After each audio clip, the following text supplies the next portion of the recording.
மத்தவனை disturb பண்ணாதே, அவனை அசால்ட்டாக எண்ணி விடாதே.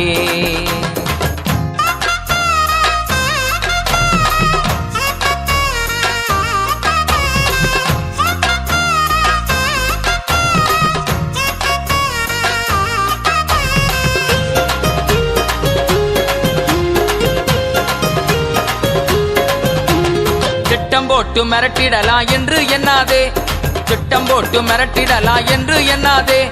கட்டி போட்டு மடக்கிடலான்னு கனவு காணாதே, கட்டி போட்டு மடக்கிடலான்னு கனவு காணாதே. முட்டி போட்டு செபிச்சானன்னா நீ முதுக காட்டி ஓடிடுவ, முட்டி போட்டு செபிச்சானன்னா நீ முதுக காட்டி ஓடிடுவ. அவன் ஆழ அகலம் தெரியாம கால விடாதே, அவன் நீளம் உயரம் தெரியாம மாட்டிக்கொள்ளாதே. அவன் ஆழ அகல